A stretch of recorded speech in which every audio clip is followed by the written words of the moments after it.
Bismillahirrahmanirrahim. Alhamdulillah, salatu wassalamu ala rasulillah Nabiyina Muhammad ibn Abdullah wa ala alihi wa sahbihi wa mawala. Kita bertemu lagi ya setelah sekian lama saya tak buat video gitu ya. Ya karena mungkin ada beberapa hal, beberapa kesibukan dan sebagainya. Dan alhamdulillah saya ucapkan selamat kepada teman-teman yang berpuasa Ramadan. Semoga puasanya lancar ya. Semoga teman-teman yang masih hipnojer gak kambuh hipnojernya, dan semoga Allah angkat ya. Oke, jadi begini teman-teman. Ya, ini ada vlog saya yang kemarin itu kayaknya hilang suaranya, nggak tahu kenapa. Ya, sebenarnya saya itu kalau membuat sesuatu tidak mau diulang-ulang lagi, hanya saja karena memang ini sesuatu yang perlu ya dibahas, gitu kan. Jadi gini teman-teman. Kadang-kadang di dalam pikiran kita itu merasa bahwasannya hypnic-jerk itu adalah penyakit langka, penyakit yang tidak ada solusinya, penyakit yang dokter pun tidak mengerti akan penyakit ini ya. Sebenarnya begini ya, masalah langka atau nggak langka gitu kan, itu memang perlu data ya. Kemudian solusi tentang penyakit ini serta dokter itu kenapa nggak memahami. Jadi bukan dokter itu nggak memahami gitu ya. Jadi dokter itu kan orang yang berjasa gitu ya. Semoga Allah memberikan mereka pahala. Dan untuk menjadi dokter itu nggak mudah ya. Saya melihat betapa susahnya mereka mulai dari koas, kemudian magang dan sebagainya ya, bagi jadi spesialis, dan itu bukan hal yang mudah gitu. Kita pun belum tentu bisa. Semoga Allah merahmati mereka gitu kan. Artinya mereka bukan tidak paham gitu ya, karena memvonis sebuah penyakit itu kan perlu sesuatu yang panjang gitu ya, perlu sesuatu yang detail penelitiannya gitu kan. Karena kan kita hanya bilang ke dokter tersebut adalah saya ketika mau tertidur itu tersentak gitu kan, dan itu terus-menerus terjadi ya. Dan itu tentu perlu tes, apakah tes EMG atau EEG, MRI ya, atau beberapa tes-tes lainnya ya, atau mungkin juga perlu tes darah dan sebagainya, karena untuk dipastikan kira-kira kemungkinan penyebabnya apa ya. Dan memang sejujurnya banyak sekali ya teman-teman yang mungkin sudah konsultasi ke dokter dan sebagainya, cuma dibilang itu stres, itu perasaan, anxiety dan sebagainya. Oke ya, karena memang berdasarkan literatur yang ada, gangguan tidur itu memang ya karena itu gitu ya, kebanyakan ya. Misalkan anxiety, depresi dan sebagainya, itu memang kebanyakan seperti itu. Hanya saja teman-teman yang menderita hypnic-jerk ada yang mengeluhkan bahwasannya dirinya tuh tidak ada background stres sebelumnya ya, nggak pernah stres, nggak pernah anxiety, tiba-tiba hypnic-jerknya muncul gitu kan ya. Nah itu memang yang begini ini ya perlu diagnosa lebih panjang gitu.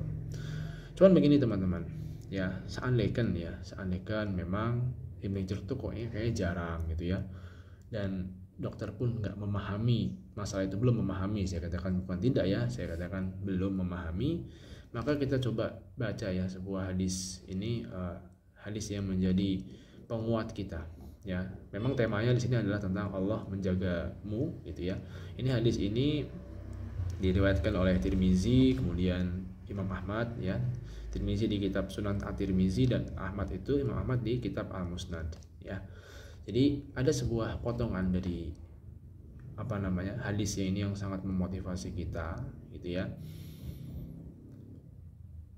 Ini potongan ini ya bagus ini ya. Pertama kita baca ya kutipan atau potongan ini, yaitu Nabi SAW bersabda ya, ketahuilah seandainya seluruh umat bersatu untuk memberimu suatu keuntungan, maka hal itu tidak akan kamu peroleh selain dari apa yang telah Allah tetapkan untukmu. Dan andai pun mereka bersatu untuk melakukan sesuatu yang membahayakanmu, maka hal itu tidak akan membahayakanmu kecuali apa yang telah Allah tetapkan untuk dirimu ya.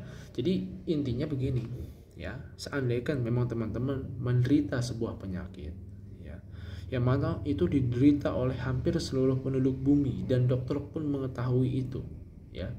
Contoh penyakit apa sih yang aman? Pusing deh, kalau pusing, pilek gitu, bapil lah, batuk pilek. Dokter tahu tuh obat ini gitu kan.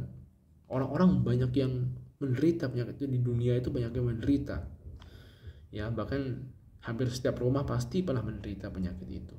Tapi kalau Allah nggak kehendaki itu penyakit itu sembuh teman-teman, Allah nggak angkat itu ya, maka nggak akan sembuh juga gitu kan.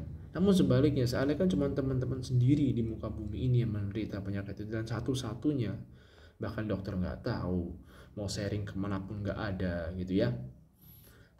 Ya kalau Allah angkat ya angkat, diangkat oleh Allah gitu kan. Nah maka itu di hadis yang sama juga ini, sebelum kalimat tadi, di sini ada kalimat, jika engkau hendak meminta, mintalah kepada Allah, dan jika engkau memohon pertolongan, mohonlah kepada Allah ya. Namun kadang-kadang kenapa ketika itu sudah meminta, memohon pertolongan itu belum datang-datang juga. Nah ini yang jadi masalah ya. Saya juga pernah ngalamin begitu, sudah berdoa sama Allah ya, sudah serius, khusyuk dan sebagainya, tapi kenapa sih hipnic jerk saya tuh nggak hilang-hilang, bahkan masih ada aja gitu. Nah sebenarnya ya ini yang harus kita ambil positif ya. Allah itu pengen kita kembali gitu kan, pengen kita apa ya, mungkin dosa-dosa kita tuh terlalu banyak, dan jangan merasa dosanya dikit ya, dosanya banyak gitu kan. Ya Allah ingin mengampuni itu dulu ya, kemudian menaikkan derajat kita di surga, kemudian kita bisa Allah kabulkan hajat itu ya. Ya ingatlah kisah Nabi Zakaria alaihissalam ya, betapa beliau alaihissalam itu nggak pernah berhenti berdoa untuk meminta anak, padahal istrinya adalah orang yang mandul ya kan, dan sudah tua lagi kan, menurut logika manusia nggak mungkin punya anak itu kan. Tapi Nabi Zakaria alaihissalam terus menerus minta kepada Allah ya. Teman-teman bisa cek di surat Maryam ayat 1 sampai 9 ya. Mudah-mudahan itu menjadi penyemangat ya, bahwasanya kalau Allah sudah kasih sembuh ya kasih sembuh itu ya. Minta terus sama Allah, nanti kasih ide-ide tuh, coba makan ini, coba minum itu ya. Kadang-kadang bisa jadi kita sembuh itu bukan karena obat dokter yang canggih, yang mahal dan sebagainya, tapi bisa jadi karena hal lain yang kita tidak duga. Misalnya apa, bisa jadi kita minum air ya, atau bisa jadi makan apa tiba-tiba hipnic jerk kita hilang, sembuh total gitu, bisa jadi ya. Jadi teruslah berdoa sama Allah, karena dialah yang akan menyembuhkan penyakit kita ya. Barakallahu fikum, semoga video ini bermanfaat gitu ya.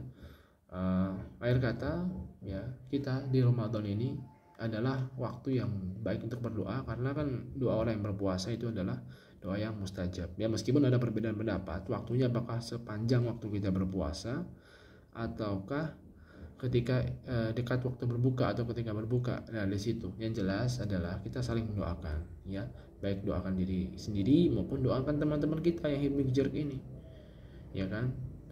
Karena apa ya, ketika kita mendoakan ya, khususnya mendoakan saudara kita yang sesama muslim, maka yang terjadi adalah kita akan mendapatkan hal yang sama dengan apa yang kita doakan untuknya. Oke ya, barakallahu fikum.